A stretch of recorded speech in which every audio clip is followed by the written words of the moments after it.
the shot. Never mind your liver, get to Gino spot. Gino spot. Get to Gino spot. Gino spot. Have a laugh, have a giggle, and exercise your middle. Have a Gino shot. Gino shot. Get to Gino spot. Gino spot. Get to Gino spot. Gino spot. Have a laugh, have a giggle, and exercise your middle. Get to Gino spot. Gino spot. Ladies and gentlemen, welcome to Center Stage.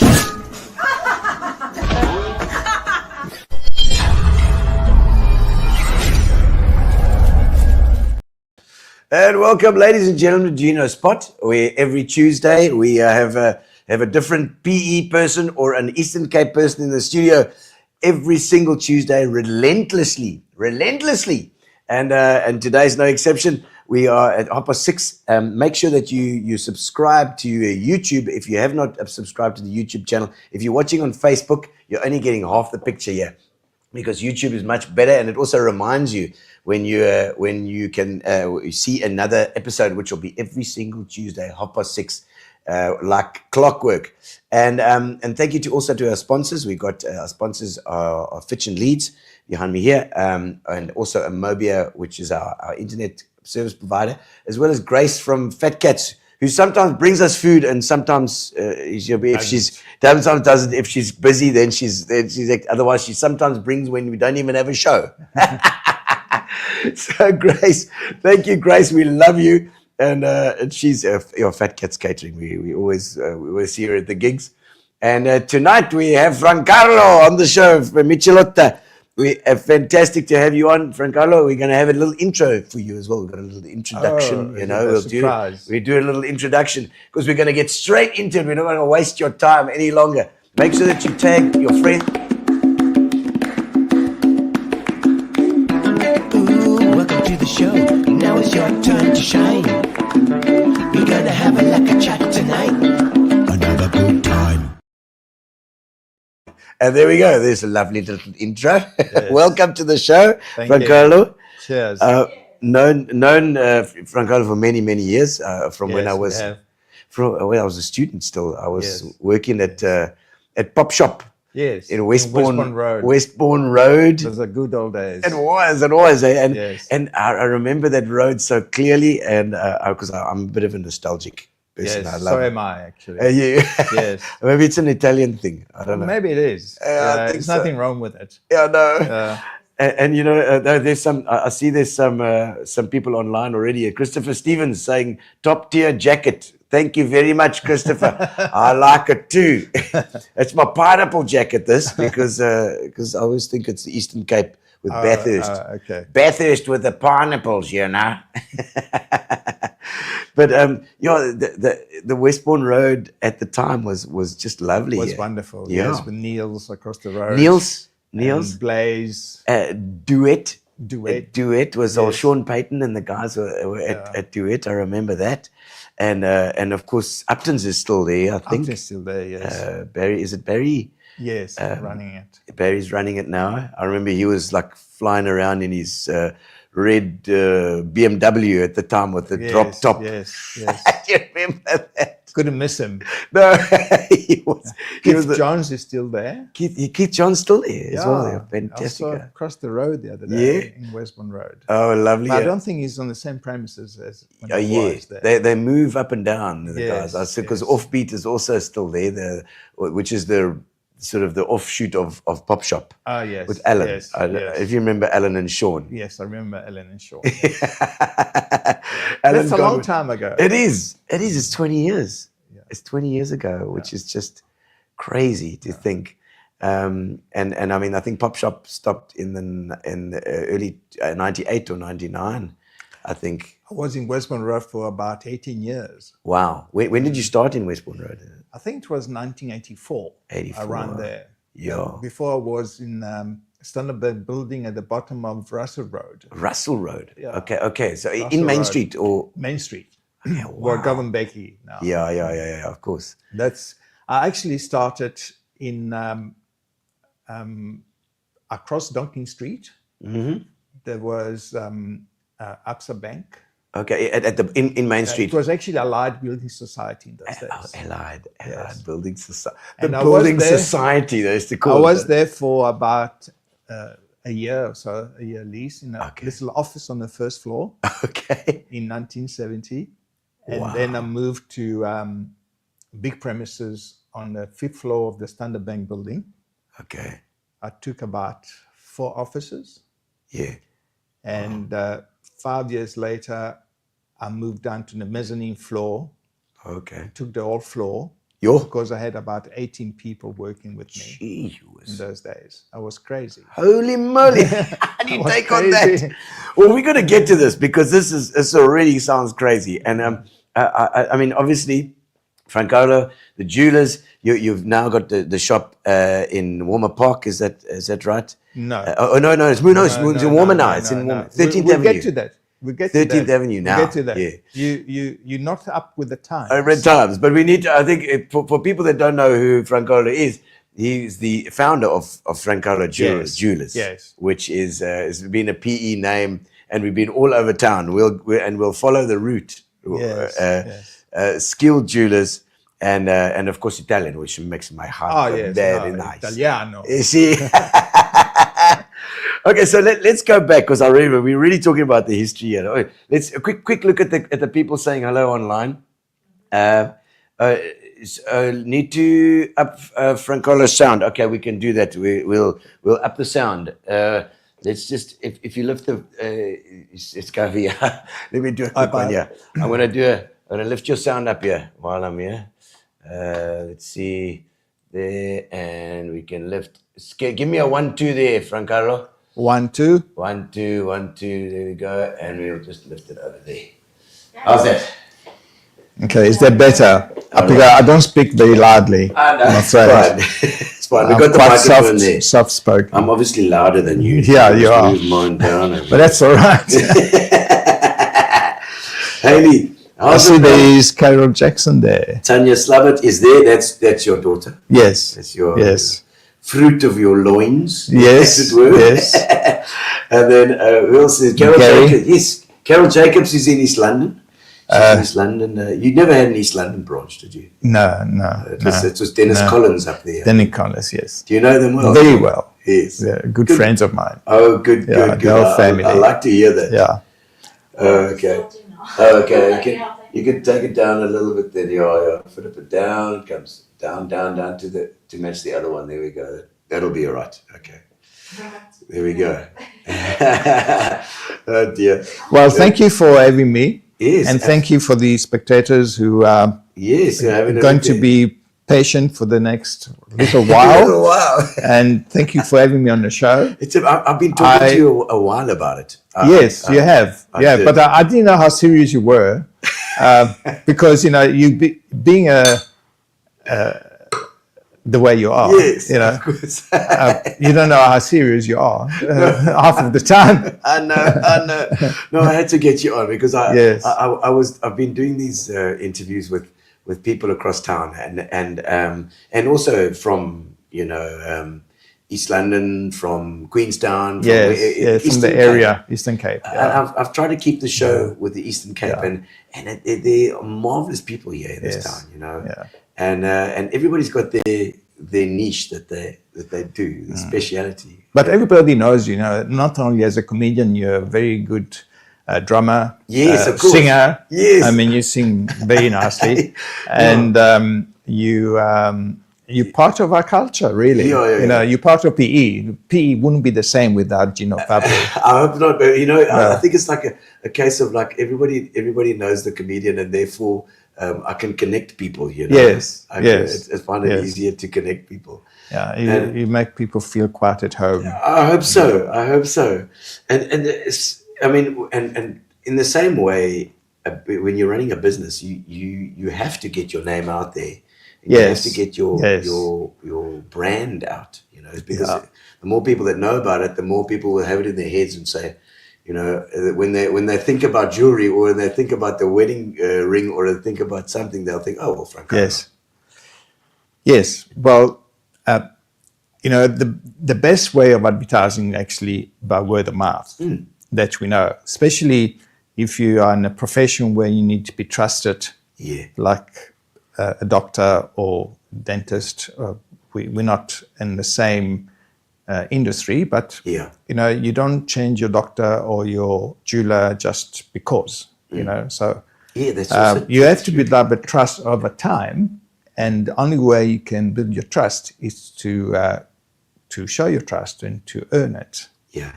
and that takes time. Yeah. So I actually very thankful of the people who supported me when I was 20 years old. Because can you imagine giving your 1 carat diamond to a youngster who just passed the teenager's years, Yes. and you entrusting him with your most valuable possession beside your house, Yes. because your diamond ring can be worth more than your car. Yeah. Yeah. So, I'm really very thankful to the whole city and the whole Eastern Cape, because I've had customers from from overseas as well, mainly from expats who have moved out, Okay. and even some people from Australia, which I never met before, through Tanya, through emailing up and down and designing. We made beautiful rings for them, and every time they come to Port Elizabeth, they order Lovely. 3-4 months before the time, Okay. and they're all done through correspondence, Yeah. through internet. So A different that's world. It's a different world we different live in world, now, yes. as opposed Yes. to then. And so I'm interested to hear how it got started. You were born in Italy then? Yes, I was born in Italy, Whereabouts? in a little village near Turin. Well, near about 50 kilometers from Turin, Milano. on the way down to Genova. Okay. To Genoa, Genoa. yeah. Okay. Near the Apennines Mountains, Yes. near Alessandria, near Savigliano, the place Marene. It's a little village of used to be only farmers. Okay. Less than 1,000 people in total in those days. I think now there are about 1,500 people, because young people don't really stay in little villages. Yeah. And most of the people there, if they're not farmers, they went to work to Fiat. Okay. But Of course, so they would Torino. catch the train to Torino, where they made Making Philippa's Fiat 500 there. She's the Fiat. Well, they make now Alfa Romeo. everything. They make Lancia. They make Ferrari. They make Yeah. everything. So Yes. Turin is a big Turin, motor town. motor town. Yeah. So the youngsters, if they didn't want to do farming, they went to work for Fiat. Okay. So they would catch the train at 6 o'clock in the morning or something like that, and come back in the evening. Okay. And I left there. Well, my late father was a shoemaker. Shoemaker. Yes. So I didn't follow the family tradition at all. Well, Fabri means blacksmith, isn't it? Fabri. Too. Yeah. Fabro. Yes, Fabri is more than one. Fabro. Yes. So Two at least.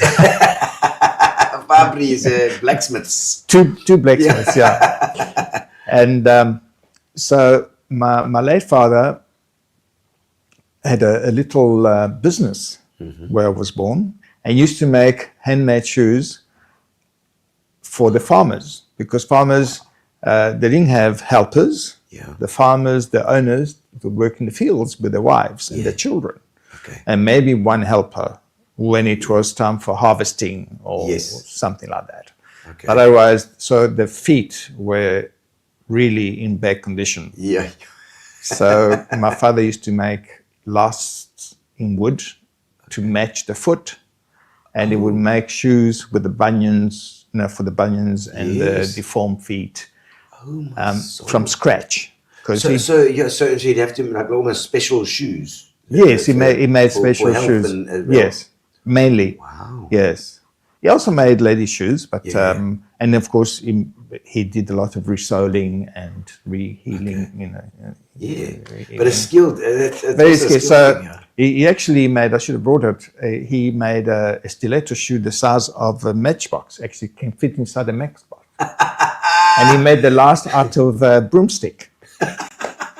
You know, isn't this the old Italians? Yes. They'll do stuff like that. Yes. My nonno too. Yeah. Made these beautiful airplanes out of Yes. copper.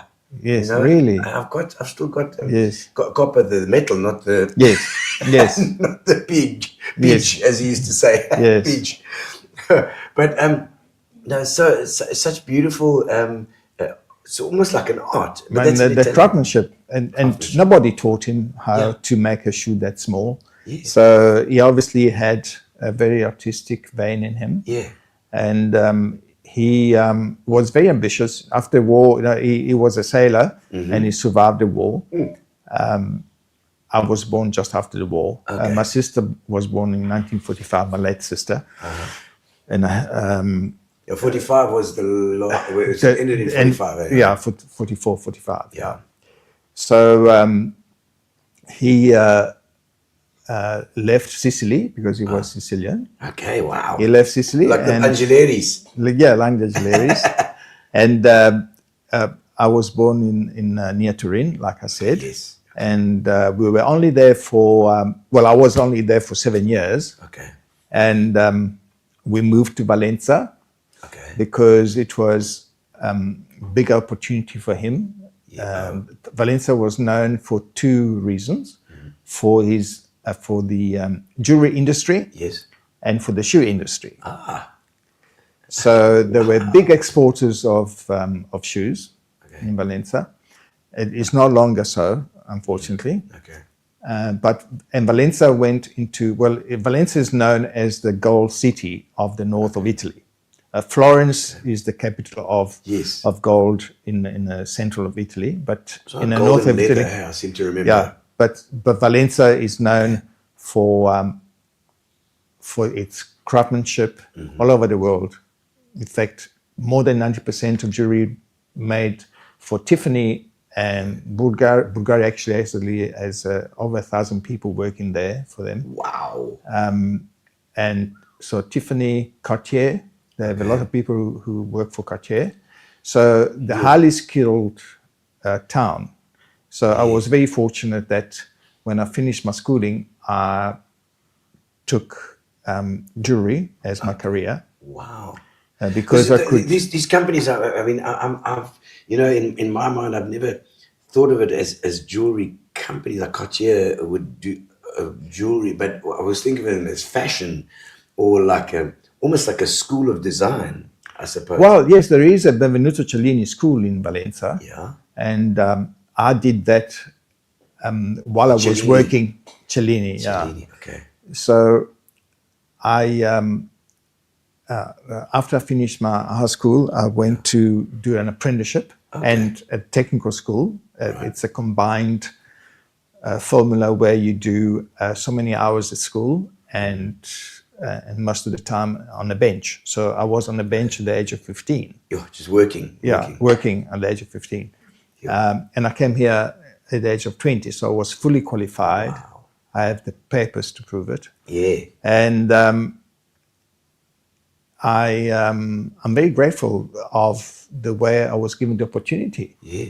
to learn from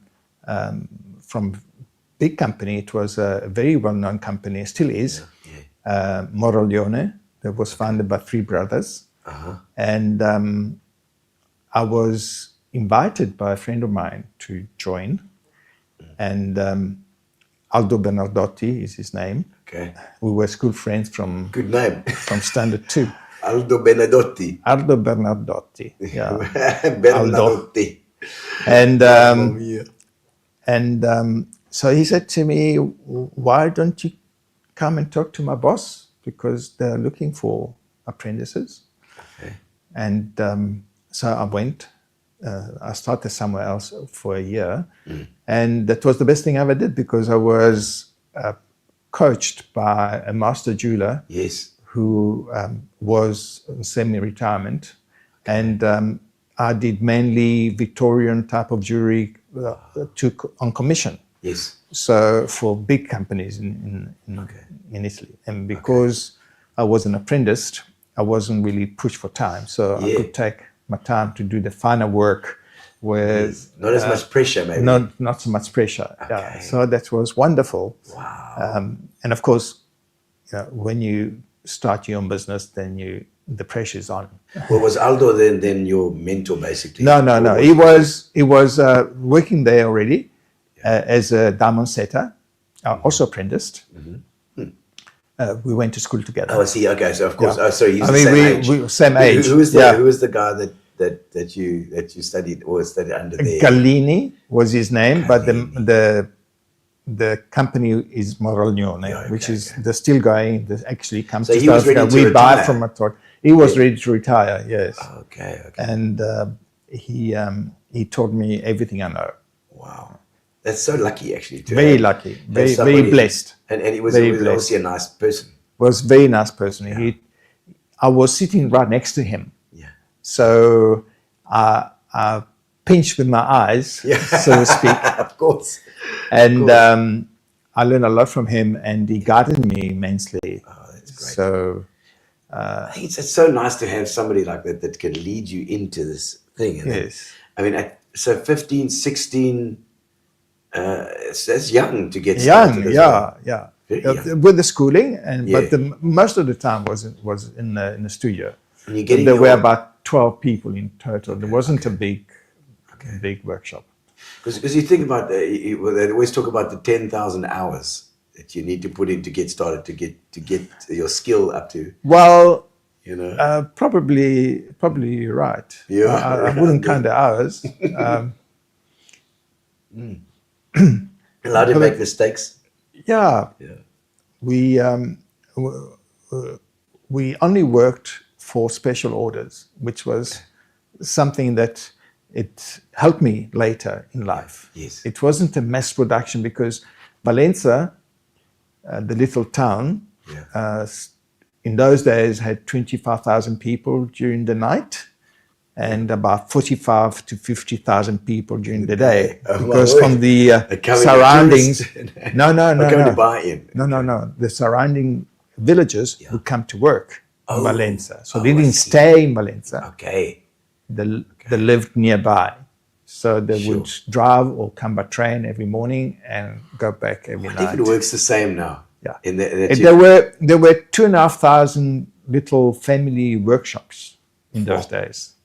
Now they're down to less than 500, but they're big companies like Big ones. Tiffany, and Okay. they've taken over a lot of the little factories and they made them Bought them out, I major, suppose. and major factories. I mean, they've got to do the scaling. So they scale it up and they scale it up. And Yeah, but there are a lot of family businesses who work on commission to the big companies like Cartier, and they're not supposed to really say it, but when you see them, the work that they do for big companies, they can't really advertise it because it's made by Cartier. Of course.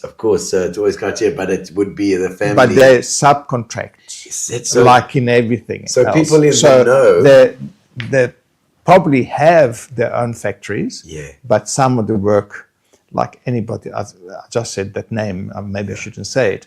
But a lot of big names, they subcontract certain work to certain people. Sure. No, but that isn't that. I mean, that's a good thing. If you think about it, people in the know would know then where, if you buying Cartier, but you would buy it because you want that family to work on it. Yes. You know, so they contracted in. But Cartier and Tiffany's and the big names, they have very high demands on quality.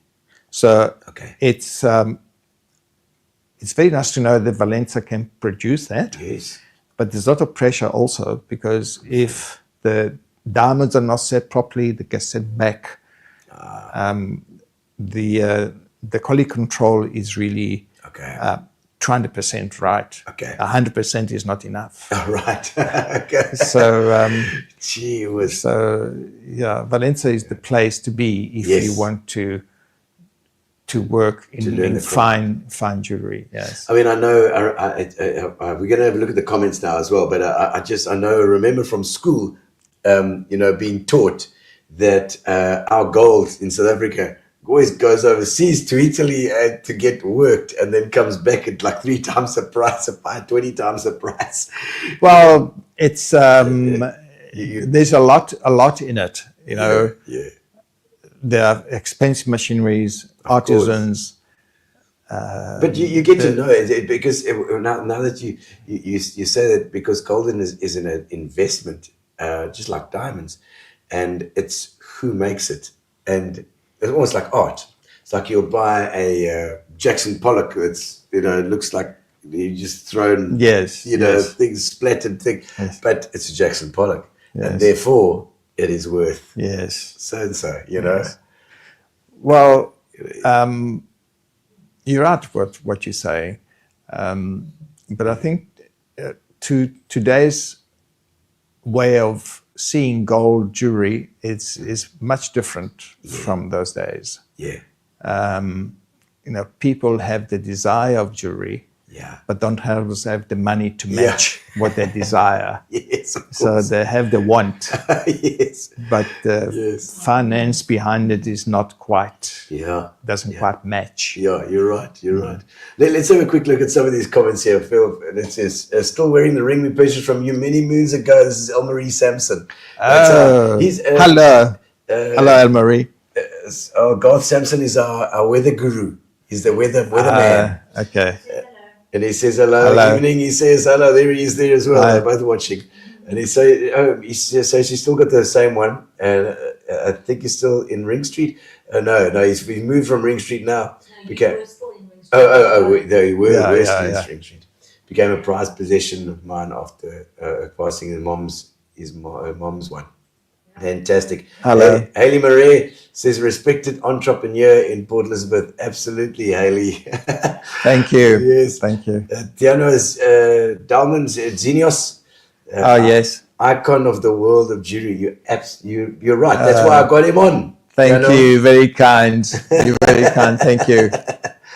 And bought my engagement ring and wedding bands from Francarlo in 1991. Yeah. Amber. Yeah, wonderful. Can you Amber. believe it?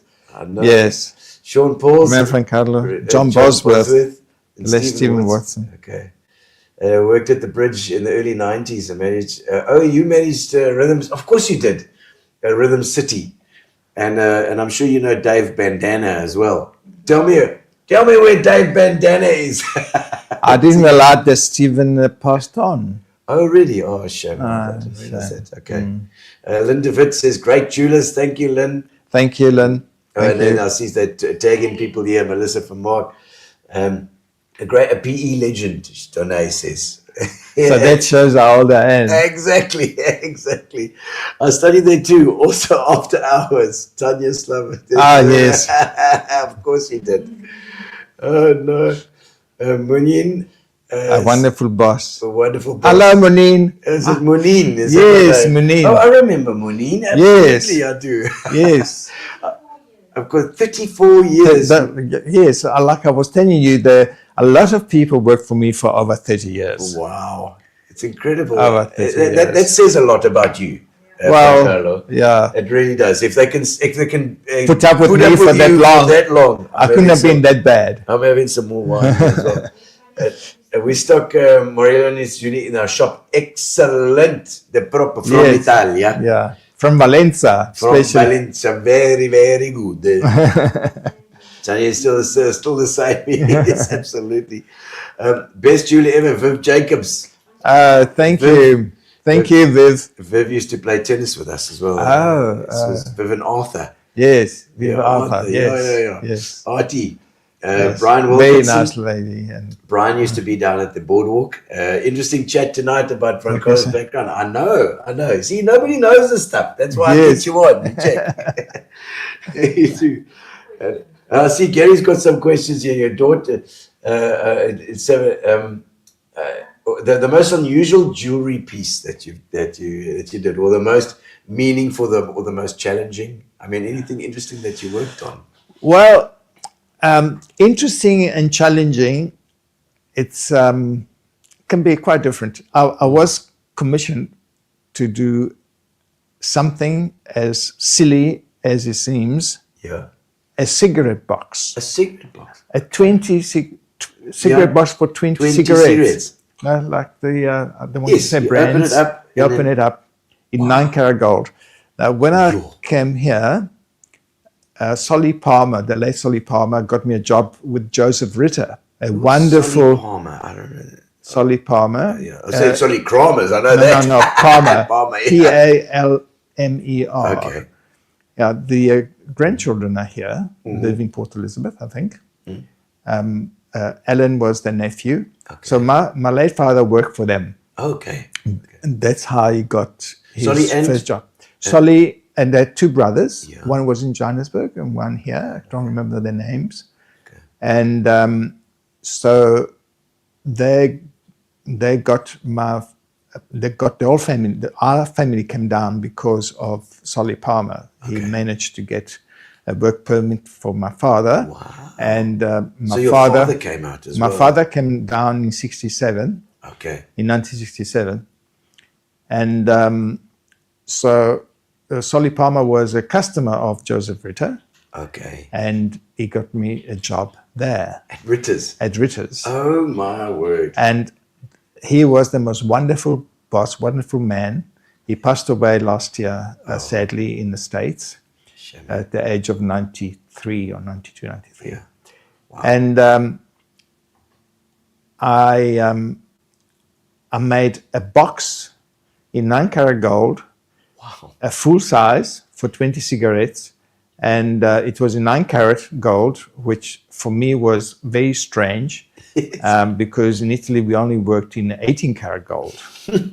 So for us, 9-carat wasn't really gold because 9-carat has 37.5% of gold, so less than 50%. And 18-carat has 75% of fine gold. So, which is double the price, and it's also heavier, so it becomes like 3 times the price. That's why these days we make a lot of the jewelry, even diamond jewelry, in 9-carat because it's just much more affordable. Also, so we have a lot of respect. We have a lot of respect for 9-carat because if it wasn't for 9-carat, we wouldn't be able to do most of the jobs these days. Because people just look for affordability and but still have quality. So we have a lot of respect for 9-carat. And it's also it's harder. Yes. Well, the red one, the red and the yellow gold is harder than 18-carat.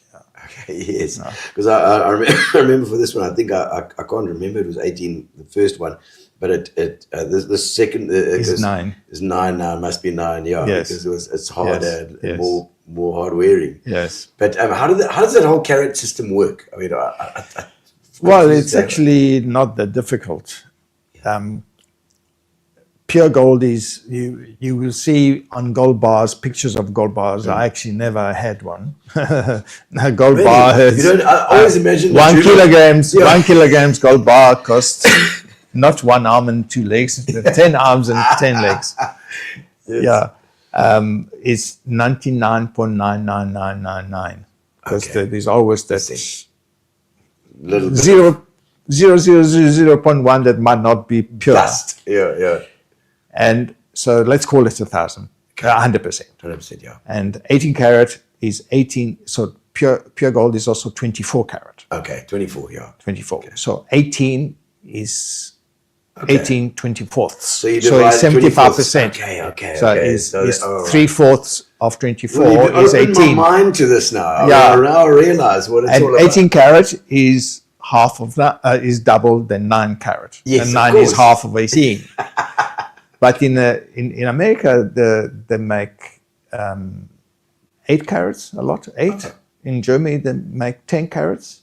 Okay. And some people even start to do 5 carats.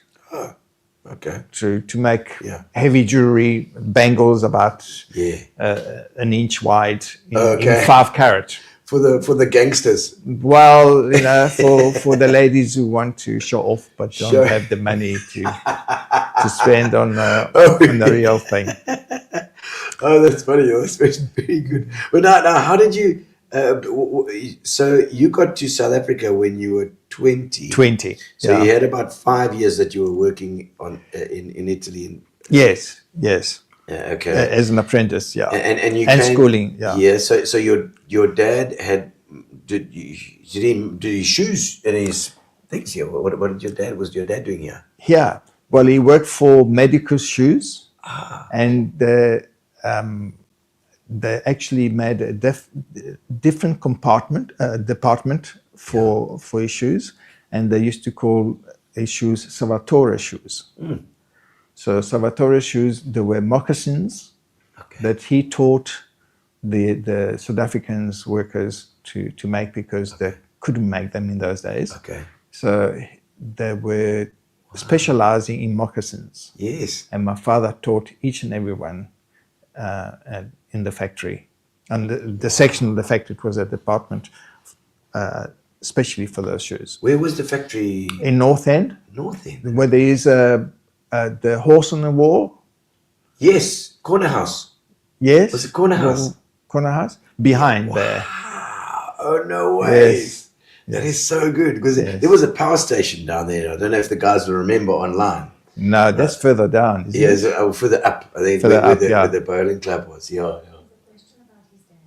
Oh, there's a question about his dad. What lessons from your father or mentor did you try to pass on to the others? Well, my father was a great person. Yeah. He had chutzpah. He had guts. Yeah, chutzpah. Yeah. He left his little town for unknown territory. First to where I was born, then to Valencia, and then to South Africa. And if it wasn't for his vision, we wouldn't be here. I wouldn't have had my children here. I wouldn't have my Tanya here, and my son, and the grandchildren, and my beautiful wife. So it's crazy. It's because of him that we're here. Do you think there was because I mean my nono came out in 1953 with Sappi. A lot of Italian people came out around that time. Yes. Must have been something that made it easy for the Italians to come out to South Africa. I don't know what I think most of the Italians who came here, like my wife, Simone, her surname was Tassan. So Tony Tassan, who was a builder. Okay. And he was with Otello Leuteri, Jonant. I think the Italian community will remember that. Oh, okay. Wow. And most of them actually were prisoners of war. Yes. And they ended up in Zonderwater in Pretoria. Okay. And at the end of the war, they still kept them captive. Yeah. And they were working in farms. And a lot of them came down here to the fig tree farm. And they were working for, I think, over a year. Over 2 years. Yes. So 90% of them stayed behind because they saw the opportunity. In Italy, it was the war. Half of Italy was destroyed by the Germans and by the Allies. Probably a big reason why people came out here as well. So there were people who came here before from Biella. I think the Scribantis were here before. Yeah. And the Cicconinis. And of course, when the war broke out, they had to go be prisoners of war as well. They couldn't. Or they were. I think some of them were. Some of them were prisoners of war. It's interesting to think because I was talking to somebody today who's an Afrikaans school whose name was Carlo. A couple of days ago. And I just said when the prisoners of war were working on the farms here from Italy, and all the men were away fighting, up on in Europe. Then of course a lot of children came from the. But it was a tough life from the stories that Tony Tassan used to tell us. It wasn't. It wasn't walk in the park. No. Being prisoner of war. For sure. Because there were restrictions, food. Yeah. It was tough. It's tough, yeah. It was tough. And so you moved here 20 years old, Yes. and then you got a job with Ritters. Yes. I worked there for 1 year. 1 year, okay. And I saw the opportunity. There were few jewelers who did commission work. There were mainly shops like Stearns, Caress. So they were still around there, the Stearns. And Yes, they were still there. And there was Joseph Ritter, who was very well known already, very well established. Yes. His work was wonderful. Okay. His nephew Matthias still has a business here. Yes. It's also in Walmer Park. No, he's in Newton Park. Newton Park. Well, Central Cape Road. Cape Road, okay. Ritters. Yeah. Rinco, actually. Rinco. Yeah. Rinco. Yeah. Okay. And I worked for Matthias, actually, under him, because he was the manager. Yeah. And a wonderful person as well. Mm-hmm. And then I saw the opportunity. One of his clients actually approached me and said, "Look, if you go for if you think of going on your own, I can support you. Wow. Give you work." Okay. So I thought, well, when I came here, I only knew 3 words because I did French in my high school, not English. It wasn't an option actually in those days. Yeah. So I knew yes, no, and stop. Basta. That's all. So Yes, I went stop. Stop and no. Yes, no, stop. That's funny. And so I went to enroll for JC certificate at technical school on top of Russell Road. Yes. I enrolled for geography, English, and geography. Wow. Just to learn the language. Yeah. Because I could follow the geography book was easy to follow because it was written. I didn't know how to pronounce the words, but the teacher was pronouncing it. So I could get you pronunciation from there. Sure. And bookkeeping, I thought it was relevant if I want to start a new business. Yes. And Gee, was and in English. So you had to learn these things in English as well. And yes, and in those days also there were no grams. It wasn't on a decimal on kilograms. It was pounds. Pounds and ounces. And ounces and penny weights and Jeez. so 12 penny weights. What's a penny weight? Is a section of an ounce. A troy ounce. A troy ounce is 31,115 grams, where a food ounce is 28 grams. No, this is bloody British. So the gold register to be filled in ounces, in troy ounces. Yes, I'm sure. Which is different from the normal ounce. So you're a proper weight specialist. Weight specialist, yeah. And in those days, we didn't have electronic scales. We had the little balance with 2 little weights, like you see. Justice for all. Yes. Yeah, one of those balances. Libra. Yeah. So I used to put the penny weight there and the gold there and wait until the needle went to the center. To the middle. And that was the weight. Moly. And no calculators. Calculators came out. So everything it was times divided by 12, not divided by 10. It's like inches and an eighth of an inch or quarter of an inch. Yeah, I know. Nothing was in decimal form. Jeez, and it was also obviously pounds and pence and things pence, as well until the decimal. Yeah. What's it? Decimal Dan Ron cent man. Yes. Okay, through. But that's. I mean, look, in 1960s. I mean, it's true. It was still there. Well, I remember the conversion of the money, the exchange rate was $1.20 for 1 rand. Wow! Not 1 rand 20. We could handle $1.20 for 1 rand. Imagine if it was the case. And gold was $28 per ounce, per troy ounce, which was 31 rand. 32 rand. 31 rand. It's Yeah. insane. It's crazy.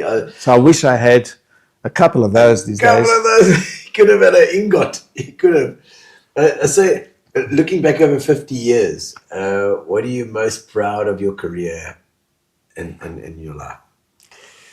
Proud of my career is being always the support that I had from my staff. Yeah. Well, let's start from my family first, Yeah. because my family was very supportive from very beginning. I had to work until 10, 11 o'clock at night, 12 o'clock at night. Okay.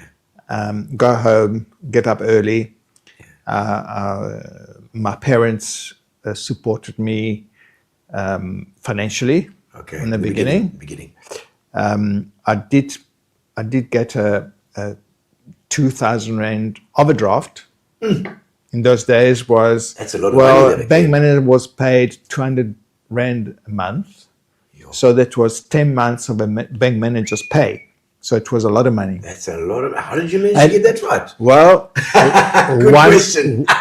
one of Joseph Ritter clients guaranteed for me. No Yes. way. Wow. Dave Bloom was his name. Dave Bloom. Yeah. Well, Dave. Yeah. Dave I Bloom. mean, he must be gone by now. Yes, he's gone. Yeah. Shame. Has he got family? Yeah. I don't think so. Oh, no. Shame, man. Oh, that's amazing. And, what did he so- do that he was able to do that? Well, he wanted me to share his office. Oh. So I started like that. So I didn't have I paid only half of the rent. Okay. So for about a year, I was under his wing, so to speak. Okay. Was he also a jeweler, or was He was a jeweler, yes. Well, a jeweler. He was a trader, a jewelry trader, okay. a wholesaler type of thing. But he used to deal with orders. So I used to deal with his customers, They give him make the commissions orders, on doing commissions, and yeah. things. I remember to answer the question of the same question. Yeah. Something that I remember, one of my first jobs that I had to do was to make the Springbok for Joseph Ritter, a brooch, Okay. a Strelitzia brooch, Strelitzia. and a Protea brooch. Okay. Now, the Protea brooch is being sold still today by the nephew of Joseph Ritter, Okay. and the Springbok, Wow. that I made when I was 20. Gee So whiz. the Springbok is the same Springbok that you see at the back of the Kruger Rand, Okay. just in a 3D form. Okay. And it's about this big. I would say about 35 millimeters long. So you designed that then? Well, I picked the design from the coin, Yeah, but then but I made it. you made it then. And then they made a still- mold out of it.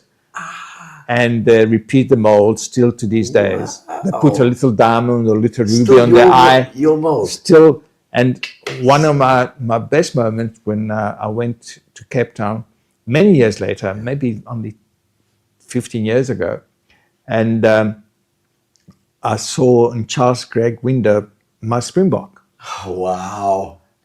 my gold Springbok, and You that know, really made me very proud. You can know when you see Very it, you proud. know it as well. I know, yeah. And then yeah, Ritters actually own it. yeah. He owns it. Yes. Okay, so is that yeah. how the jewelry thing works? You're Yeah, a designer.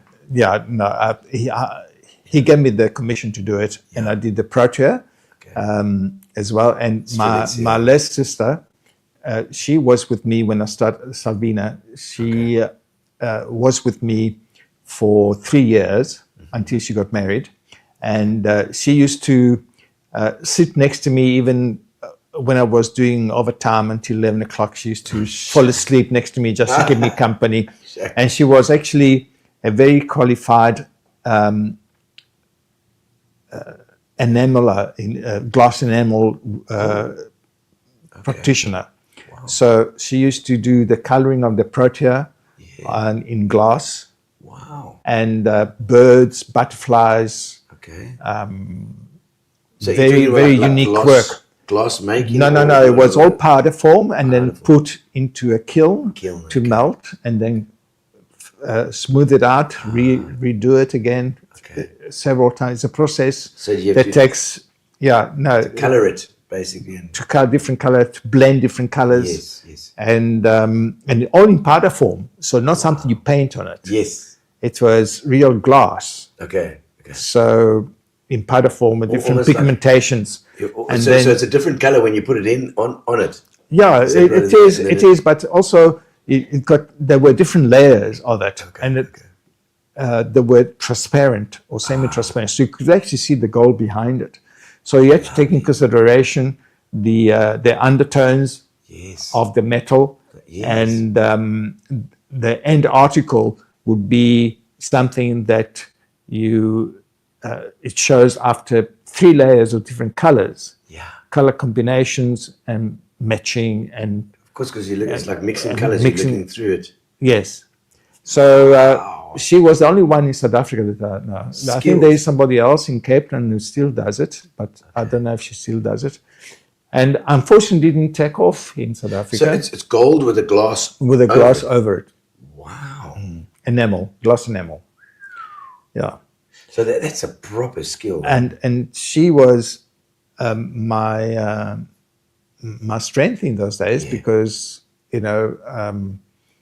I couldn't afford to employ anybody for a couple of years. Okay. So I was alone. Yeah. And she used to help me whatever way she could. Of course, your sister, Sorella. Yes. So she had her own kiln, and I used to make things, rings and articles, pendants, and she used to do the enameling. And then she got married, and of course she gave it up because she went to the family way. And Yes, she moved to Uitenhage, and it Okay. was just The Hague. not Oh, you're sorry that visible. your sister didn't carry on with her, with Yeah. her artwork like And that. she sadly passed away quite a long time ago Okay. Was she quite from young? illness. Yes, she was young. man, she was 60 something. 62. Okay. Yeah. Yeah, but it's a lifetime with a sister that, and I mean, you recognize that talent in her as well back then. Yes. You can see Yes. that. Now she worked for a big factory in Valencia. Okay. She was trained by a German enamel practitioner who used to be at Ilario, which is very big. He was a mayor for many years. Okay. And that's where she learned the trade. Okay. And unfortunately wasn't taken well here, wasn't appreciated. Yeah. It's a different from, kind of from skill. the jury, different kind of skill. once Because you- also because they never seen it here before. Of course. You look at it and think, wow, it's beautiful, but you don't know what goes into it. Yeah. And isn't that part of that's part of the thing of jewelry? I'm sure with jewelry and with art and anything, it's what goes into it. If you know what goes into something, then the appreciation becomes so much more. Yes, I think people don't realize how much handwork is in making jewelry, because let's face it, 99% of the jewelry is made by the lost wax process, which is cast, like you cast an engine. Yeah. So, and these days they go even further. The jewelry items are printed by computer. With you design it by CAD and you print it. Yes, you got to have the skill to do it. Yeah. But unless you were a bench worker on the bench, you don't really understand what's possible and what's not possible. And so when people say handmade, these days there is a bit of a controversy, because if it's CAD aided, then it's not really. But there's artistry in that as well. Yes, of course. So you can't just disregard it, because, as I said, 99% of the jewelry that's made today is made for commercial use. Of course. So it's made like that. They need to scale it. They need to. And then with the same printer, they can just print 100. The same one, and gets cast. Then it's got to be clean, got to be set, and that's what. There's Lindy St. Bern there saying I joined late to see, but I'm not sure you've spoken about this, but what's your opinion on lab-grown diamonds? That's a very good question. Lindy. I would not like them at all, Lindy. Lindy, I must tell you that lab-grown diamonds are diamonds, unfortunately. Yes. And only some very sophisticated machinery can tell the difference. So we can't tell the difference anymore because wow. with cubic zirconias, moissanites, Yeah. Synthetic spinels, there were dozens of imitations of diamonds, Yeah, but yeah. you could see it and test it. Yeah. Now, even the most sophisticated machines that are available in the shops, they're not 100% always correct. Yeah. They are correct most of the times, but they sometimes come with the result needs further Wow. examination. You know, this is so.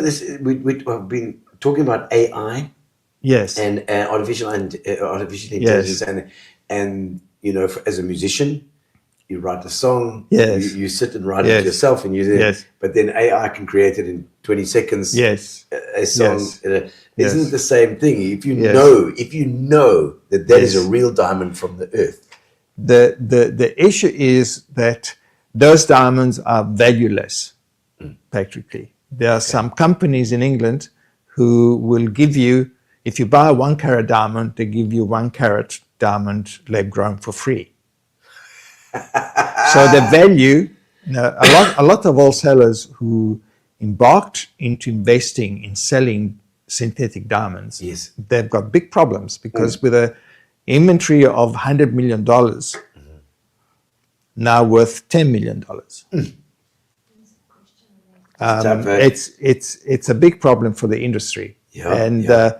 We stick to natural diamonds, mined diamonds. Yes.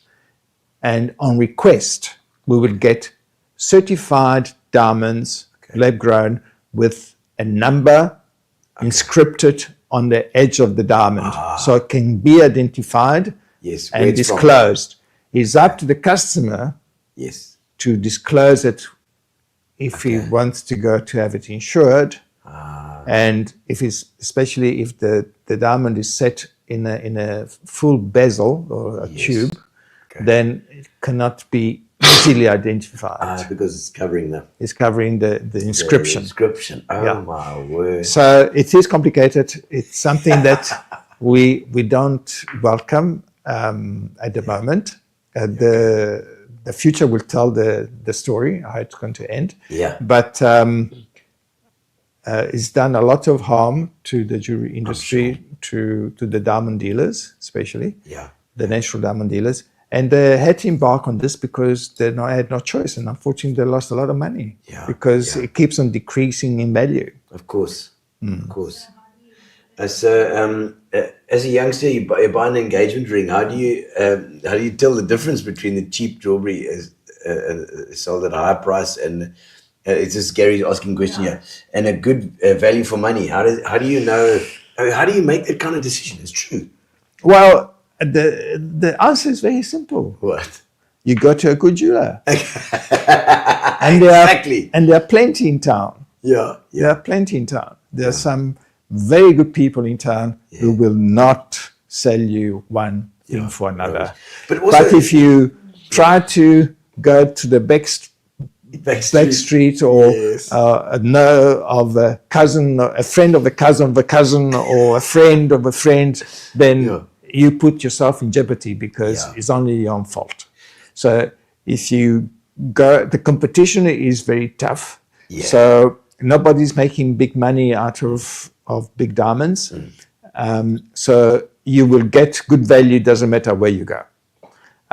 You must go to the person you trust more and give you the confidence. And that's what I was saying earlier. Trust is something that you earn. Yeah. So, you know, you wouldn't go to the doctor to give you a vitamin injection and give you poison instead. How do you know? Yeah. How do you know what's inside the syringe? It's the trust. It's the trust. So you know it's not going to give you poison. It's going to give you penicillin or whatever. Yeah. Every time I talk about this thing as well, is this artificial unintelligence. I was saying artificial unintelligence because my show was called that. Artificial intelligence is coming into social media. It can make a movie in 10 seconds. Yes. It can make it, and you just don't know what is true and what is not true, and it affects everything. It's your music. I'm thinking. I'm hoping that the world is going to go back into the village mentality, like you said, the Italian village, where there are a lot of people there that do a certain job. Family businesses. You will need to deal with it directly with that person. You know that if you go for your wedding ring or for your thing, you're getting a Francarlo product. Yes. And that is designed and made by Francarlo and by the designers in the shop. Yes. And you know that it is a certain quality. Yes. Because they are, the business, it knows what to look for and what work has gone into it. Yes. That's the only way we can do it. Yeah. I see Barbara say in the top, in the 70s, we had 3 top jewelers in town, Francarlo, Ritters, and Salters. Well, I used to do a lot of work for Salters. Really? Yeah, there was the old man Ian Salters. Yeah. And Salters, the jewelers. Salters Jewelers was Max and Lorna Lipstrew used to have that. Lipstrew. Okay. The Lipstrews, yeah. All right. The same Lipstrews that own the motor car. Yes, the motor car thing. Yeah. Well, I'm sure Barbara Manor knows them. She's a nostalgia freak. She loves it as well. She knows everybody and everything. Yeah. Yes. The wife of late Apple Manor as well. Used to play a lot of soccer. And then I see Philip Loebscher on as well. Let's have a look at some of these. The Gourlay family. What is the Gourlay family? Came out Gourlay, I don't know the Gourlays. And then I see Elmarie saying, I remember mom-in-law visiting BM Cotton often. What happened to BM Cotton? BM Cotton, the Alan Simmons. He inherited the business from his father. His father reached the age of 100, I think. Wow. And he used to go to the shop. I've been driven to the shop until the age of 92. And about 20 or 30 years ago, they moved to Australia. Oh, they used to be at the bottom of Albany Road. Albany Road. The BM building Cotton. there on the BM Cotton building. Yes. It used to be quite a modern looking building. At the time. It's still there now. Yes. Albany Road, bottom of Mount Road, Albany Road. I can't remember. Albany Road. Albany Road. Yes. Yeah. Because I remember the horse on that that building, was a little further down. Yeah, that's further down. Yeah. Oh man, I remember that. But my business has been always family orientated. Yeah. My sister Jana, well, first of all, my wife Simone, she's a trained teacher. So she was also Italian. She's the daughter of Tony Tassan. Okay. Tony wow. Tassan. Yeah. So you married your boss's daughter? No. Wasn't he the Tassan was the builder. Oh, the builder. Sorry. Yes. Sorry. Yes. Don't get wrong. Okay. All right. Simone. So it was with her support that now when my sister got married and she moved on to Uitenhage, left you alone. I employed a few people and Simone came on board and we worked together for many years. You just employed people. I mean, how do you go to that? I mean, it's like, how do you take that risk? Yeah, I know. But so I had Simone on my side and she was very good at what she was doing. And then we started a family and she worked, ran a family and looked after the kids. So how many children? You got Tanya and Tanya and Tony. Tony is been in UK now for over 20 years. Wow, okay. But going to the family business, my sister Jana, she was in Italy and she came back in 2005. She was in Italy for many years. Okay. and she joined me in the office. Wow, 2005. That Yeah. that was already in Rick So- Street then. So that was in Westbourne Rd. Westbourne Rd. Sorry. Westbourne Westbourne Rd. Rd. I'm talking about, yeah. And she worked until I closed Walmer Park, and we moved to Walmer Park. We were there for 18 years, and we very grateful of Walmer Park giving us the opportunity to put us on the map, really, because then it was, an And your open view. daughters then working. And Tanya came Tanya over. and Lesie. Lesie came later, when only after he got engaged with Tanya. Okay. He was actually working for Ritters. Oh, right. And As well. yeah, My word. and they met in Walmer Park, and the rest is history. And my daughter was actually a big part in the planning of the shop, which maybe you want to show. Oh, yes, there are some photos that we can have a look because at. Yeah. Tanya took hundreds of pictures of Milan's top jewelers on the street level. And when I went to the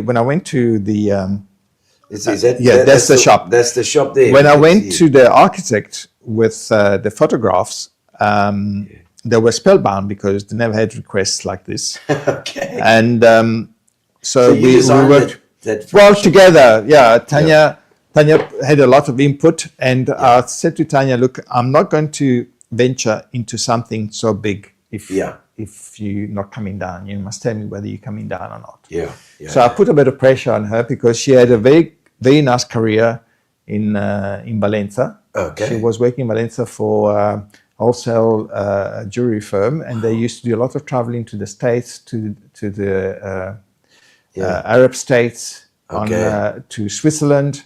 Where the money is. Yeah, all the shows, all the top shows, Vegas shows. Sure. And, excuse me, this is the wine. Yeah.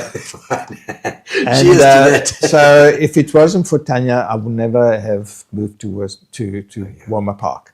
But so did she you put have connections back in Valencia? Valencia. Did you have Yes, connections back there? So yes. when she went back. But she actually found her own way, because I told my friends to look after her and put her to the right direction. Okay. But she worked hard. She had 2 jobs in Valencia to make it, and she was very hardworking. And she came back here because I asked her whether she wanted to be back or not. And so I did pressure her. I'm coming. I'm getting old. And I'm sure she's happy about that, because otherwise she would have never met Les. Exactly. So so it was meant to be.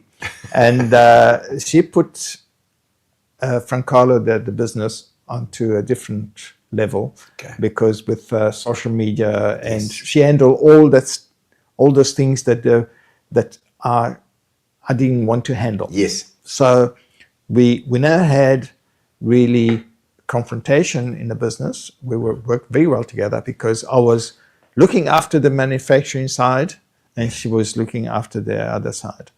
And I was looking after my clients, and she was looking after her clients. She also has her own clients, and her following, her own friends.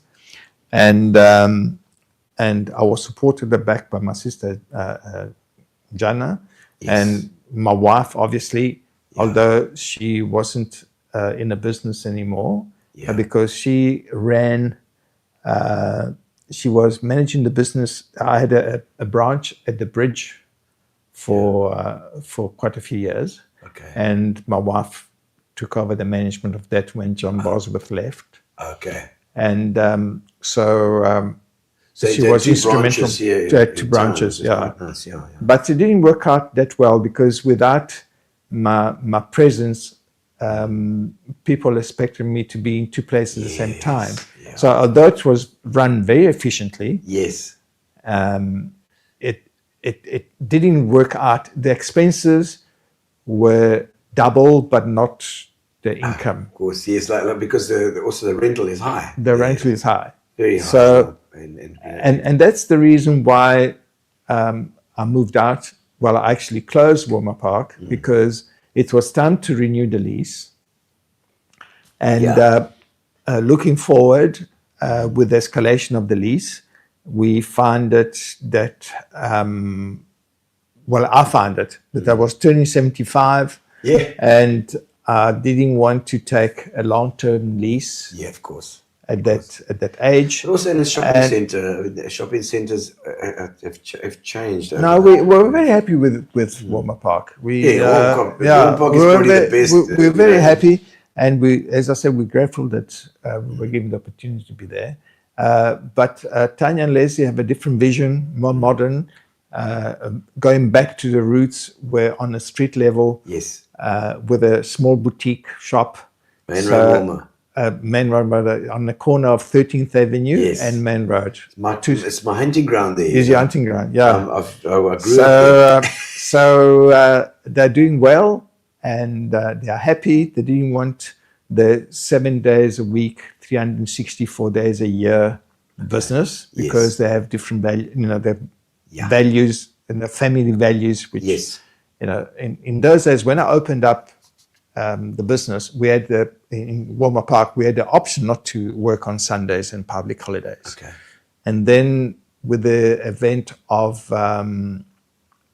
Bay West, open 7 days a week, we were forced to be open 7 days a week. And the staff were not very happy. Yeah. So we gave them extra days, but they were not employed for 7 days a week. Okay. So they had a point. Yes. You know, so if they were employed for 7 days a week, then they knew what the story was. So we made it easier for them with extra days. And as I said, I couldn't have done this by myself without my staff. Yeah. I had wonderful staff, Monine Bola, for instance, 34 years. Monine, thank you very much again. 34 years. She was my working wife. Yes. You know? And we have a big respect, great respect for each other. She actually moved to East London. She was really the face of the. She was the front face. Yes, you remember? I used to come there in the 1990s in Westbourne Rd. I used to go up and down on my rollerblades, and I still remember this earring here. Yes, I got this earring done. I think next door at the chemist. The earring, earring from you guys. But I had wonderful people. As I said, I had people working for 30 years or more. Yeah. Also, Edna Fick was there for many years.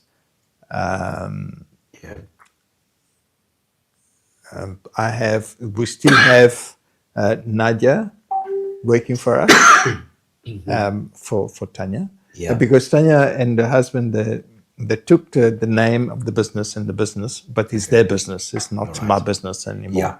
So they took over the reins. So I go to retired, work. So I go to the shop where I want to. Yeah. If I want to. If you for want a few hours. to chat 4 to days some a of the week. clients. Also, yes, because some people still want to see me. Yes, of and course. that's that relationship over the years. Yeah. And I'm there to support and if they want advice, For those I'm there for them. clients. For those difficult situations or Yes. particular situations. Yes. Yeah. Yes. There's a question over here. Let's have a look. Philip has got. Are the most famous clients that you've ever worked with? Have you worked with any famous people? Yes, we do, but we won't mention names. We don't. No. You know, we are like priests in a confessional. Sorry, Gary. Whatever happens there stays there in those 4 walls. So no, it's part of the business. You know, you don't. We were talking beforehand about the fact that you've got to be very I wouldn't say discreet, but you've got to be very sensitive to your clients. Yes. We got to respect our clients. So no discussions about religion, about No wars, politics. Politics. No. Got to have complete neutral. To be Yes. completely neutral. It's none of our business what your sex tendencies are, or what your religion is, Yes. or political affiliation.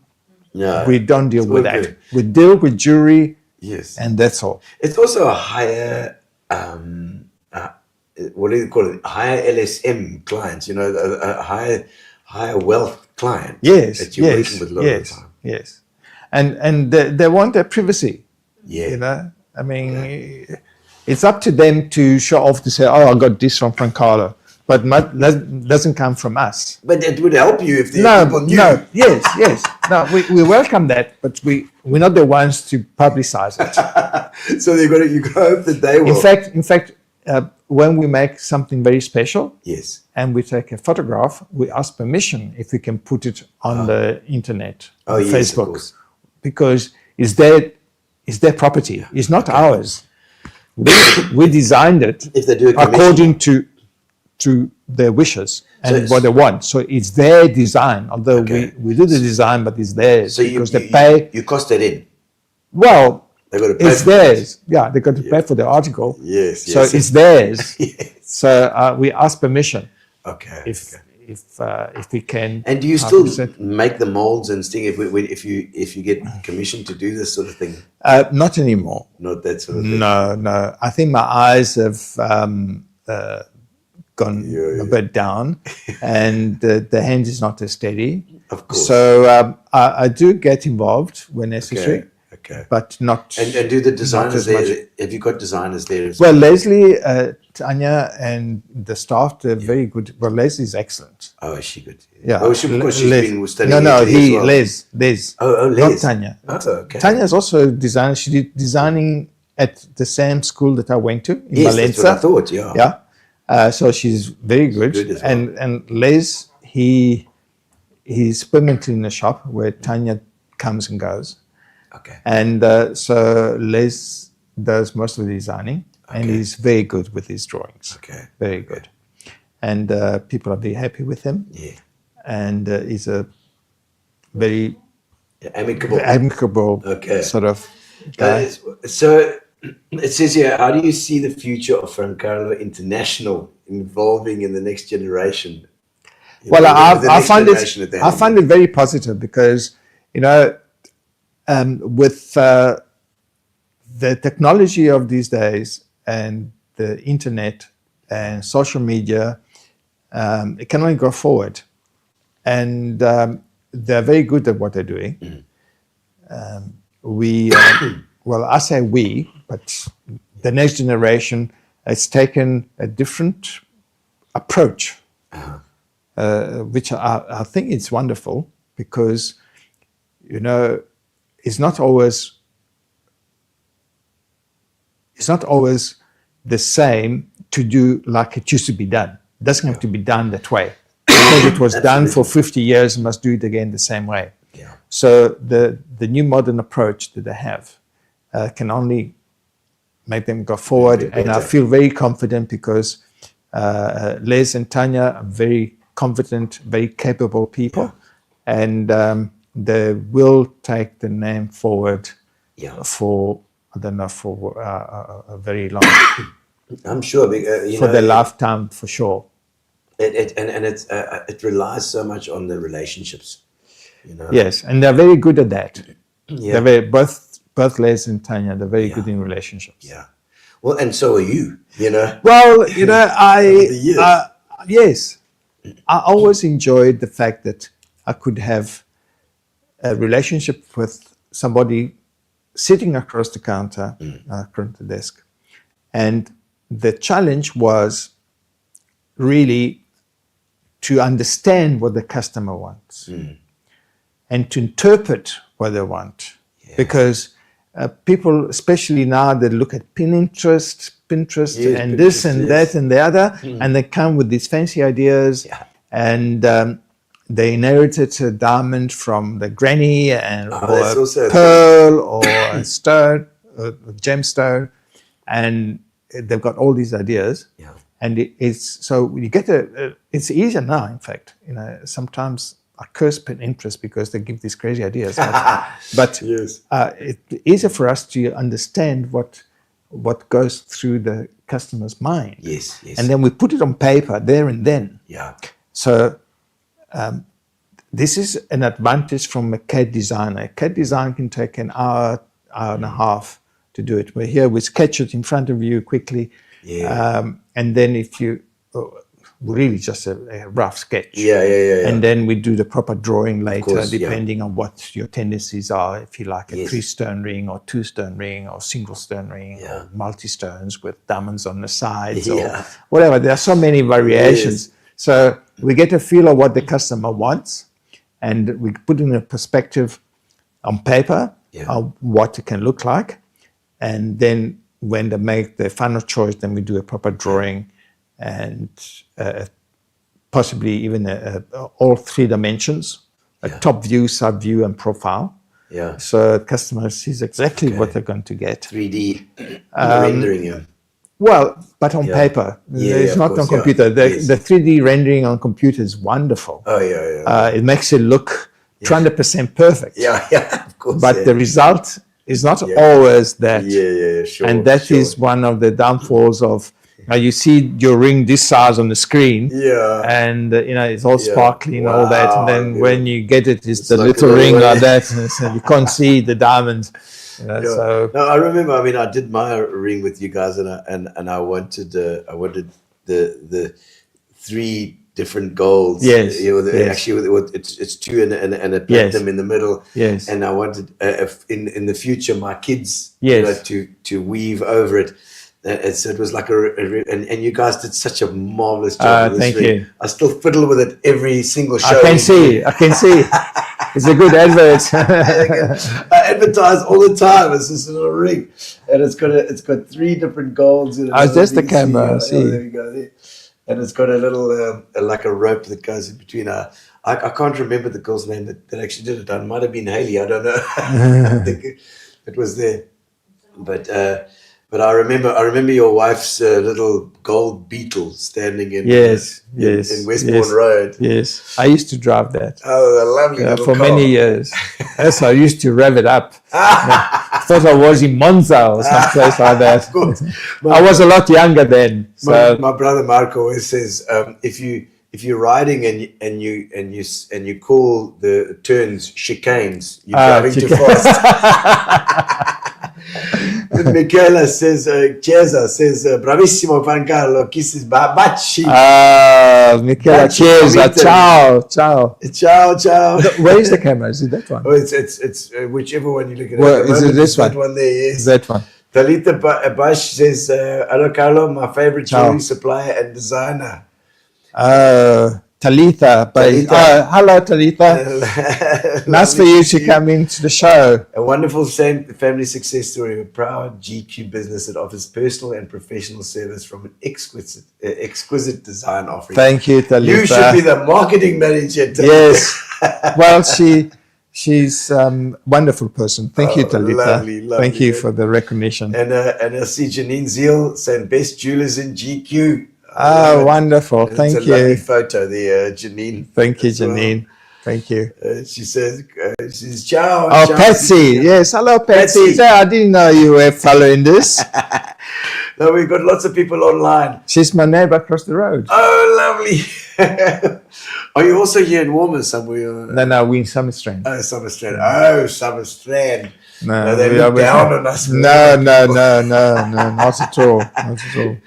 Michaela says, ciao. Ciao, Michaela. Ciao. And, Design go wrong. you say? Have you ever had a design? Oh, yeah. Have you ever had a design go wrong?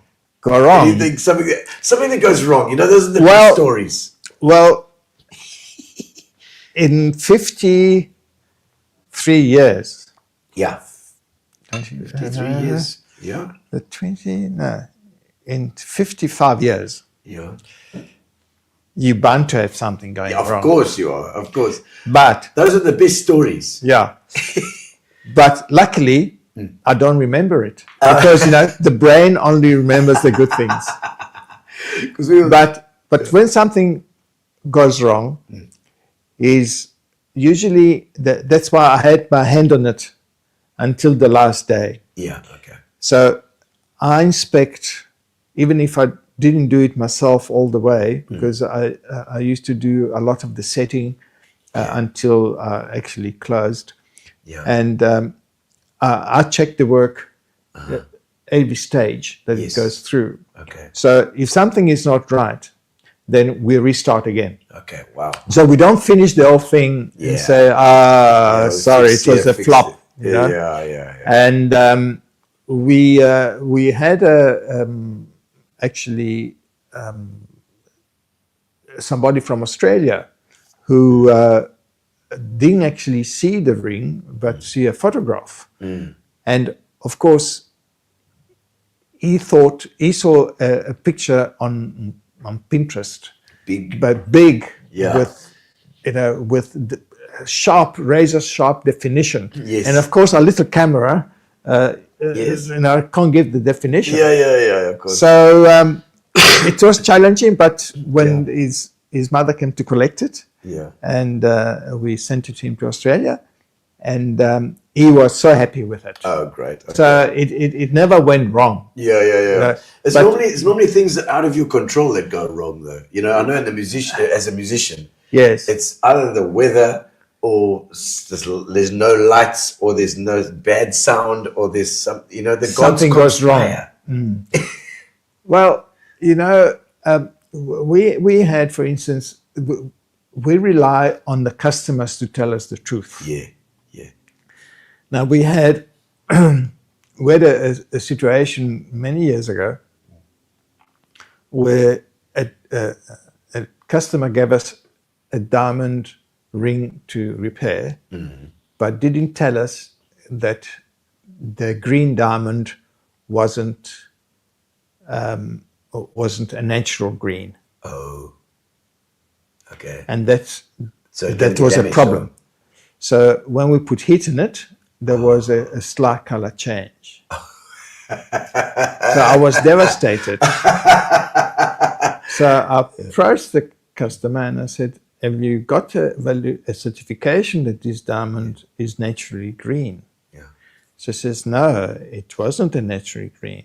So I says, why didn't you tell us? Yeah, because we wouldn't have touched it. Yeah. You see? Okay. So when things go wrong, it's not always because of us. Yeah, of course. But because we catch the wrong design or the wrong thing before we finish it. Yeah, of course, because you're doing it. Because by the time it's finished, then it must be right. Yeah. That's why the one reason of my success is because I'm pedantic. Yeah. I was going to ask if you're an OCD. Well, in a way, yes, because it must be. Yeah.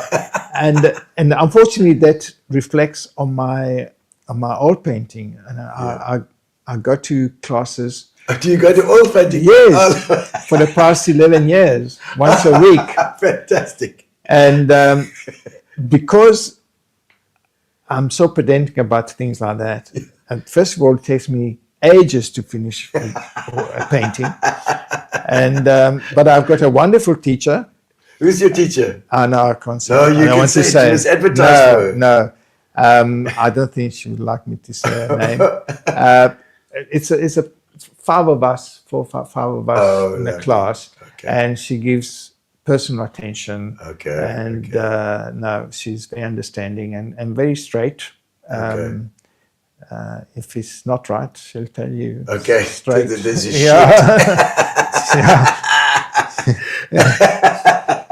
So that's why I go there, because I want to learn. Once a week for 11 years. Yes. And you go every week. Every week. Well, not in December. Yes. And not. There are certain periods that I think Holiday until periods. February. Yeah, from December and January we don't go, and then some other, if she goes away on holiday. So is that that's another passion that you have? I thought would be not easier, but a way to escape from the minute work where you work with 1/10 of a millimeter. Okay, so you look at big quas. But it's difficult for me to do that. So she tells me, go mad, do what you want. And I can't do it. You find it very difficult. So she has a lot of patience with me. Is there anything else that you're interested in? Did you ever get into sport or anything like that? I mean, Sport, well, funny enough, you might laugh, yeah. but in Italy I was playing basketball. Oh, Because in Italy, at my generation, yeah. my height, which Yeah. is short, Yes. is standard there. It's not, if you're 2 meter, Yeah. you look at people like that. So to be 1.7 meters in those days, I'm no longer 1.7, but I was okay for a basketball player. Very good. So I did that for many years. I actually played in a provincial team. Okay. And then when I came here, of course, there was no basketball, no basketball, and I didn't have time anyway. And it's because all I started tall my business. Dutch people here. Yeah, so and there was some Chinese people playing basketball Okay, with the right. Feather Market Hall. There used to be a basketball Oh, the feather market. Okay. at the Feather Market before they changed it into what it Yeah. is now. Yes. Okay. And soccer, I did play soccer also, but only at municipal level. We had our jerseys and our shorts and our shoes, but it Do you have a wasn't club? really or- so. No, the club. No, it was the municipal. Okay. It wasn't nothing Barbara- too serious. Barbara was into the soccer. Barbara Manor, she's the soccer. Oh, okay. the No. soccer one. No. Let's have a look here. See, And- every time I walk into what, Wrong Julius, talking about every time I walk into Fishers at the boardwalk, it's your friend Francarlo. Liz was always drawing, designing something. He was dedicated in designing more than selling. his son-in-law, Lesie. Yes, Lesie. So that's your son-in-law there. Ah, yes. And pleased to hear that he's still drawing and designing jewelry as well. Yes, brilliant. Yeah, he's very good. Like I said. So was he with Fishers originally? The Gina. Ciao, Gino Gina. Daniels, so Yes. proud of Thank Zio you. Carlo. The Zio Carlo. And Rhea Thorne is Rhea Tom. That's Simone's aunt. Oh, lovely. Okay, Yeah. Okay. That's also Zia. Zia, Ria. yeah. Talita Carlo is Rocking rocking it. it. Absolutely. You know, he was so scared to come on the thing. He was worried about the video. You know, people are. I wasn't people keep- prepared for this, actually. I said I didn't tell him it was gonna. He thought it was gonna be audio only. Yes, so I come here and there's all these cameras, got about 3-4 cameras, surrounded by cameras. I'm so glad you did come. And oh man, Gino says you're totally, absolutely, Gino. Yes.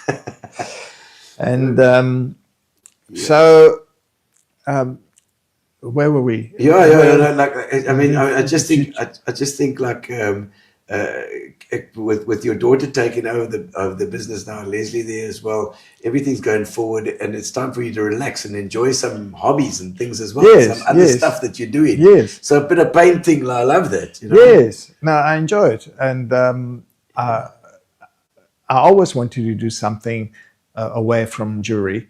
And the natural thing I thought it would be to go into, because went to drawing first and then watercolor, and only the end in the last Your few drawing years. must be good as well, because if you've been. Well, I doing thought it design- was. I thought until you get to the real artist perspective, it's not that easy. No. It's not that easy. I can draw Yeah. jewelry. I think I'm pretty good at it. Yeah. But to draw something else, it's a different perspective. But it's also it's like it's like you say, perspective, but it is perspective and it's size. Yes. And the way you look at something. What I find that is the same in a way. There's nothing between me and the canvas or me and the paper. Yeah. So there's just my soul and my eyes and my hands, and my hands want to follow my soul and not my eyes. And But that's okay. and that's difficult to connect, because it's what you see that you must paint, not what you feel. But it's your feeling that makes difference to the painting. So it's a balance. Like today, I was battling with something because today's Tuesday. So I went to class today, and I didn't connect with the painting the way I was supposed to. Yeah. And my teacher said, "Look, you're not doing it right." And I'm so grateful that she told me that, because I corrected myself and I could then feel the painting more. Yes. So it's, you know, the artist must feel, not just paint or draw, must feel what. So that's the connection that I'm looking for. And that connection is easy for me in jewelry. Because I did it for 55 years. Yes. So if I didn't connect by now, then I never will. You're so right. So you're so right. So it's that's what art is about, isn't it? Yes. I mean, it's about connecting your feelings. The more you can connect the raw feelings with the paper, or the art, canvas, or the canvas, or the music, or whatever it is, or the jewelry, statue, or because your craft, your work is art. Yes, absolutely art. Yes, that bit of jewelry has so much meaning to the person that you give it. Look, to there's a lot of ugly art. Yeah. And ugly jewelry. Ugly jewelry. You know, not everything that, for instance, not everything that I made would have been something that I would have chose. Yes. To put, so I would have chosen to put in my stock. Yeah. However, I've always been there for my customer. Mm-hmm. So if the customer wanted something, I could personify that to their liking, and making it as pleasant or as looking as good as possible. With their idea, because I must respect that if you want something for three diamonds and you want it a certain way, I don't want to change your mind. Because you're going to be a dissatisfied customer when you walk away with something you didn't want. But also you got to have that fight between that what the customer wants and what you also. So I can advise the customer and say, this will not work. But this will work better if you like it like this. So we give different options in the direction of what they like. And I find it difficult if I don't sit across the person, across the table with a person. I find it difficult when people commission from Johannesburg or from overseas, because there's not that personal interaction. So when somebody says, I want something that is wide because my fingers are long, but I don't want to distract from my diamond, which is small. So now you can't quickly draw something, and so I draw maybe 10 little sketches and say, what is your tendency? Where are you going? And we still get it right, but I much prefer if somebody's across the table. I say, look, this is it. This can work. This doesn't work. You don't even have to draw it. You can explain it. Or sketch it quickly and very roughly. And then the customer can see whether it's good or not. There's some photos there. Is that you? That's me. Yes, that's me. Where does it come from?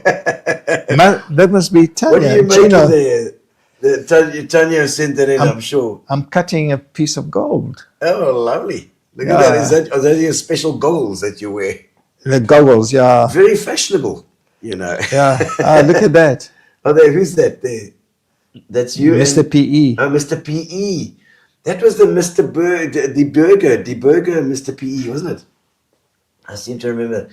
So you honestly got something. Oh, there's your. That's when Tanya joined. Oh, beautiful. Yeah, my hair wasn't grey yet. Yeah, I see that. And your daughter's so beautiful. Ah, look at me. Here we go.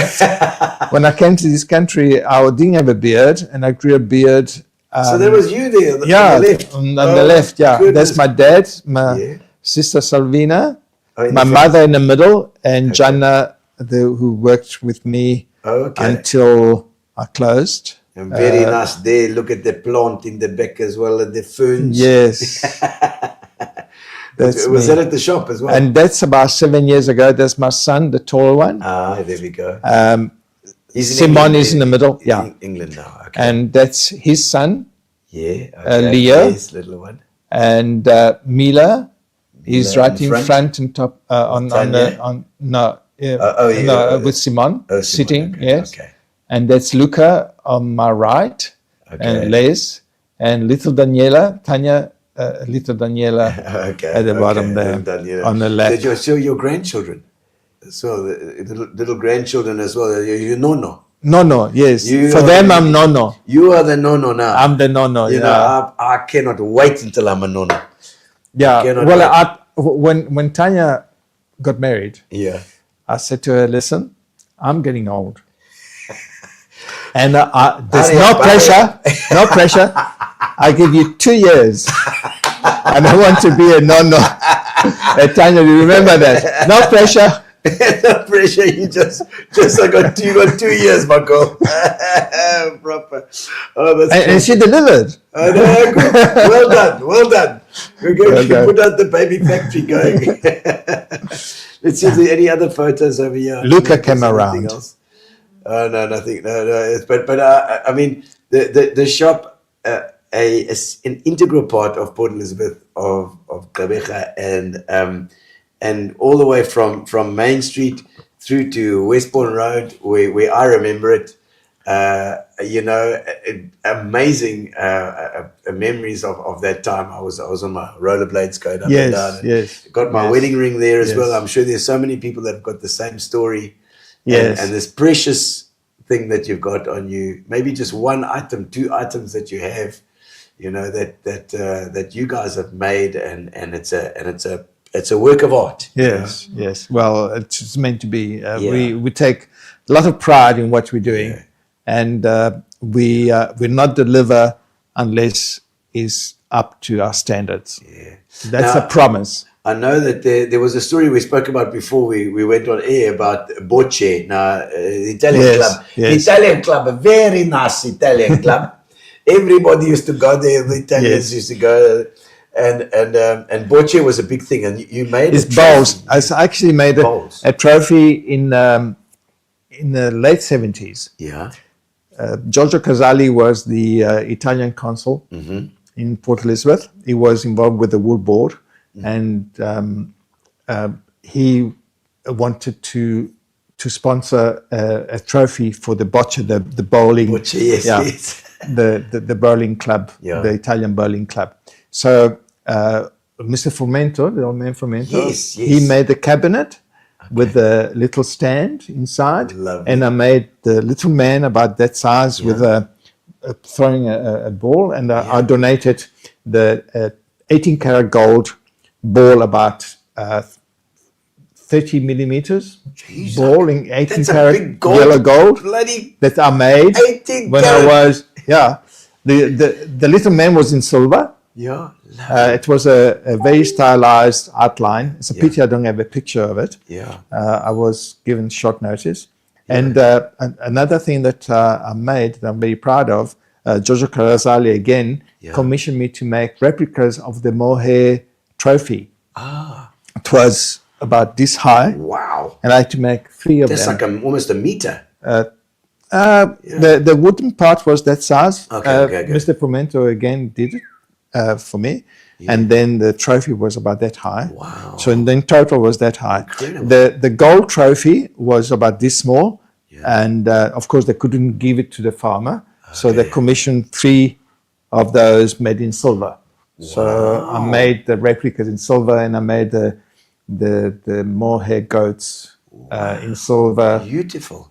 to put all over the place. So it was a goat. Yeah, what it was a cylinder Yeah. with half a cylinder with a cylinder base, and goats all over the place. Okay, with on the, silver wires holding the goats. It was beautiful. lovely, it was beautiful.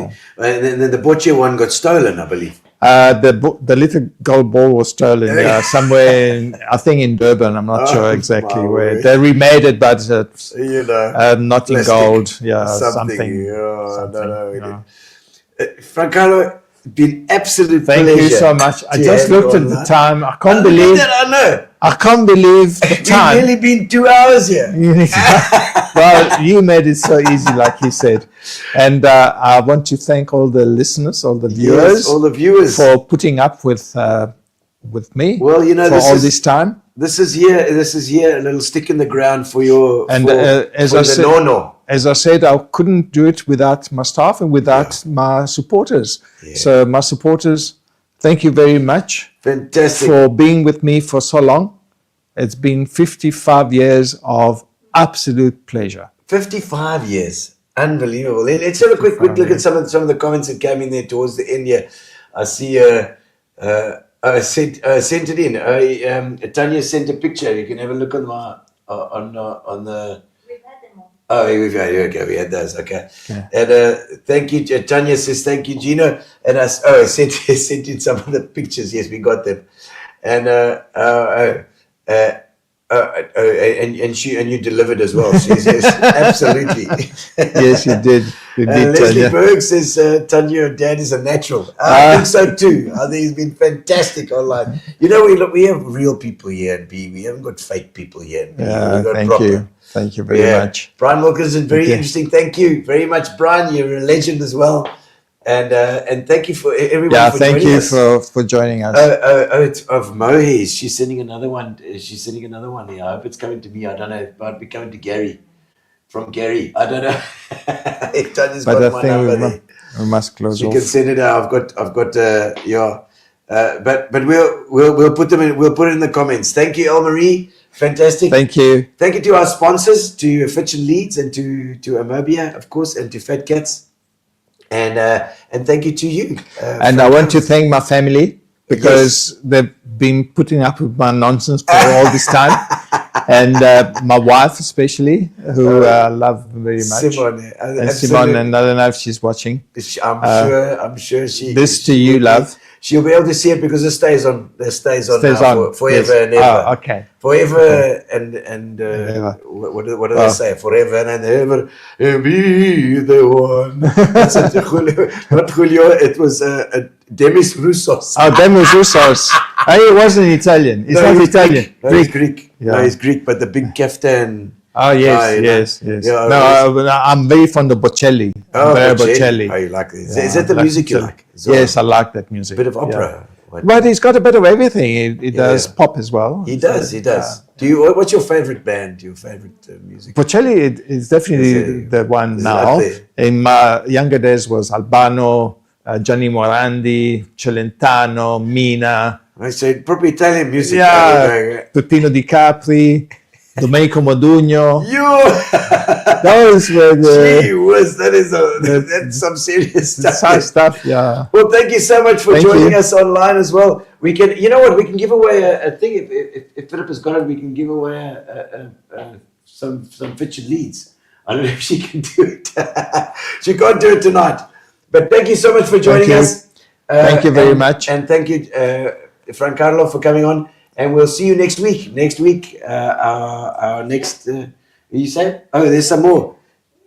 Take a glass of wine. Oh, there we go. Okay, we can do it. We can do it. For those of you who are online, let's do a quick competition. We're going to put you through the ringer, and we're going to pick a winner for our Fitch and Leeds. Fitch and Leeds, a case, Yes. a case of Fitch and Leeds. We'll Wonderful. post it to you wherever you are. So let's have a quick look and see who's going to win. You're going to win tonight. Hopefully, it's we got a. There we go, Lindy de St. Bern. Oh, Lindy, well done. congratulations. You won the Congratulations. case of Fitch and Leeds tonight. Thank you, Wonderful. everybody, for joining us. It's been a thank fantastic you. evening. And yeah, we got a winner, Lindy. Thank you, man. and to the future with your daughter, Tanya and Les. Fantastic, to another 50 years of Yes, why not? Francarlo. Why not? Fantastic. Okay. Relax, sit down. Coming out of PE town. One drink, find a shot. Never mind your liver, get to Gino's spot. Gino spot. Get to Gino's spot. Gino spot. Have a laugh, have a giggle, and exercise your middle. Have a Gino shot.